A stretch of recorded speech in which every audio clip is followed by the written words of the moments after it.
Trend of ionization energy in periodic table की बात करते हैं जी।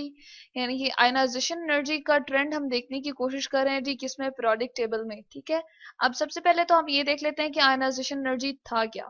तो आयनाइजेशन एनर्जी यहाँ पर जैसे कि हमने एक्सप्लेन किया था कि एक एटम जो हमारे पास मौजूद होता है और उसमें इलेक्ट्रॉन जो उसके शेल में मौजूद हैं, जैसे यहाँ पर हमने एग्जांपल ली हुई है, इस इलेक्ट्रॉन को निकालने के लिए, यानी कि इसको पॉजिटिव आयन में तब्दील करने के लिए जो एनर्जी रिक्वायर होती है, जो हमें कुवत लगानी पड़ती है, उसको हम क्या कहते हैं जी, आयनाइजेशन एनर्जी। यहाँ पर हम देख रहे हैं कि एक इलेक्ट्रॉन जो है वो रिमूव हो गया इसमें से, इसके शेल में से निकल गया और सिर्फ एक इलेक्ट्रॉन रह गया, जबकि पहले कितने थे जी, दो इलेक्ट्रॉन थे और इसके न्यूक्लियस में दो ही प्रोटॉन पड़े हुए थे जिसपे पॉजिटिव चार्ज था, और यहाँ पर दो प्रोटॉन है लेकिन एक इलेक्ट्रॉन रह गया।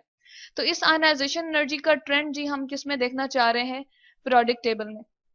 यहाँ पर ये प्रोडिक्ट टेबल हमें दिखाया गया है, जिसमें साइज के हवाले से यहाँ पर हमने फिगर आउट किया हुआ जी, दिखाया हुआ है कि यहाँ पर साइज बड़ा है। ठीक है, अगर हम लेफ्ट साइड पे देखें प्रोडिक्ट टेबल के तो साइज बड़ा होता है। जैसे यहाँ पर अगर मैं लिथियम की बात करूँ तो साइज क्या होगा, इसका बड़ा होगा, लेकिन लास्ट में अगर हम चले जाएं तो यहाँ क्या है, फ्लोरीन है। ये जी सेकेंड पीरियड हमने ये दिखाया हुआ है। ठीक है, तो यहाँ पर हम लिख देते हैं 2, 3, 4, 5, 6 और इसी तरह से 7 पीरियड भी होगा। यहाँ पर हमने शो नहीं किया हुआ, लेकिन ये 7 पीरियड तक हमारे पास होता है।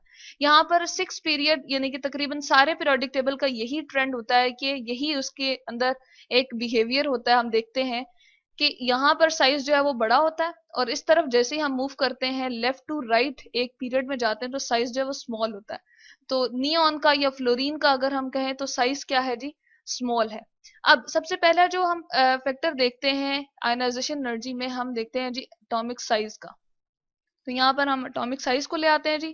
एटॉमिक साइज यानी कि जैसे जैसे हमारे पास क्या होगा, एटॉमिक साइज छोटा होता जाएगा तो आयनाइजेशन एनर्जी जो है वो इंक्रीज करेगी। तो हम कहते हैं कि यहाँ पर वैल्यूज जो लिखी हुई है इससे हम अंदाजा लगा लेते हैं जी, और देखते हैं यहाँ पर लिथियम की कितनी दी हुई है, 520 दी हुई है। तो मैं इसको सर्कल में कर देती हूँ जी, हमारे पास क्या है, ये 520 है।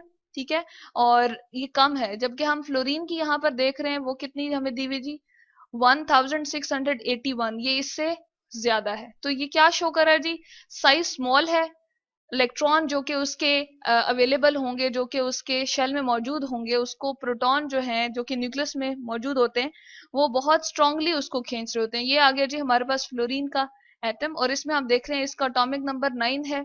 प्रोटॉन इसके 9 होते हैं न्यूक्लियस में प्रेजेंट, न्यूट्रॉन भी 9 होते हैं, और शेल्स में पहले में 2 इलेक्ट्रॉन मैक्सिमम आ सकते हैं, अगले में 8 आ सकते हैं, लेकिन यहाँ पर 1, 2, 3, 4, 5, 6, 7 हमने शो किए हैं। तो ये जो 9 के 9 इलेक्ट्रॉन है जो कि इसके शेल में, दो शेल में मौजूद है, और इसको 9 प्रोटॉन जो है स्ट्रांगली अपनी तरफ खींच रहे होते हैं, बड़ी कुवत के साथ अपनी तरफ खींच रहे होते हैं, क्योंकि इसका साइज जो है वो क्या है जी, स्मॉल है। अब यहाँ पर अगर हम लिथियम की ही बात करें तो उसमें क्या आ जाएगा जी, उसका साइज थोड़ा सा इसकी निस्बत बड़ा होगा। किस तरह से जी, ये आ गया हमारे पास लिथियम, और इसका हमने यहाँ पर एटॉमिक नंबर लिखा हुआ है 3, और क्या शो कर रहा है जी, इसमें क्या होंगे, 3 प्रोटॉन होंगे न्यूक्लियस में और 3 ही इलेक्ट्रॉन होंगे शेल्स में। तो ये इन 3 इलेक्ट्रॉन को प्रोटॉन, 3 प्रोटॉन जो हम खींच रहे हैं, लेकिन बहुत ज्यादा कुवत के साथ नहीं। अगर हम इन दोनों का आपस में क्या करें, कंपैरिजन करें, तो 9 प्रोटॉन जो है, 9 प्रोटॉन ज्यादा हैं और वो ज्यादा कुवत से इसको, क्योंकि दो ही शेल हैं, दो शेल में ही इलेक्ट्रॉन मौजूद है, और यहाँ पर भी दो ही शेल में इलेक्ट्रॉन मौजूद है। तो इन दो में ये जो इलेक्ट्रॉन मौजूद है, इनको ये करीब है, न्यूक्लियस इससे करीब है, और वो ज्यादा मजबूती से अपनी तरफ खींच रहा है, इसलिए इसका एटॉमिक साइज जी छोटा हो गया है। और इलेक्ट्रॉन को अगर हम निकालना चाहें, जो हमें एनर्जी प्रोवाइड करना पड़ेगी, जिसको हम आयनाइजेशन एनर्जी कहते हैं जी, वो हमें ज्यादा प्रोवाइड करना पड़ेगी, इसलिए यहाँ पर फ्लोरीन की आयनाइजेशन एनर्जी ज्यादा है। दूसरी हम बात कर लेते हैं जी न्यूक्लियर चार्ज की। न्यूक्लियर चार्ज क्या होता है, अगेन वो इसी से रिलेटेड है। न्यूक्लियर चार्ज ये है जी, नंबर ऑफ प्रोटॉन जो कि न्यूक्लियस में प्रेजेंट हैं और बाहर वाले इलेक्ट्रॉन को खींच रहे हैं। अब यहां से अगर हम इस तरफ बात करें तो क्या हो रहा है जी, साइज स्मॉल हो रहा है और नंबर ऑफ प्रोटॉन भी इंक्रीज कर रहे हैं। जब लेफ्ट टू राइट हम जाते हैं तो नंबर ऑफ प्रोटॉन इंक्रीज करते जाते हैं और नंबर ऑफ इलेक्ट्रॉन भी इंक्रीज करते हैं। लेकिन हम अगर लिथियम और फ्लोरीन का जैसे कंपैरिजन कर रहे हैं, यानी कि यहाँ वाले जो हमारे पास एटम होते हैं उनके प्रोटॉन को इस वाले एटम के प्रोटॉन से हम कंपेयर करें तो इस वाले के पास जो है वो, यानी कि इस ग्रुप में जो हमारे पास होंगे उनके पास ज्यादा प्रोटॉन होंगे, यानी कि दूसरे लफ्जों में हम ये कह सकते हैं कि उनका न्यूक्लियर चार्ज ज्यादा है। तो जिनका न्यूक्लियर चार्ज ज्यादा वो स्ट्रांगली पुल कर रहे हैं, खींच रहे हैं अपने इलेक्ट्रॉन्स को जो कि बाहर अवेलेबल हैं शेल्स में, तो इस वजह से उनका आयनाइजेशन एनर्जी भी जो है वो ज्यादा होती है। यहाँ फ्लोरीन से हमें पता चल रहा है। यहाँ पर एटॉमिक साइज की अगर हम नीचे की तरफ बात करें तो हम क्या कहते हैं जी कि साइज बड़ा हो रहा है।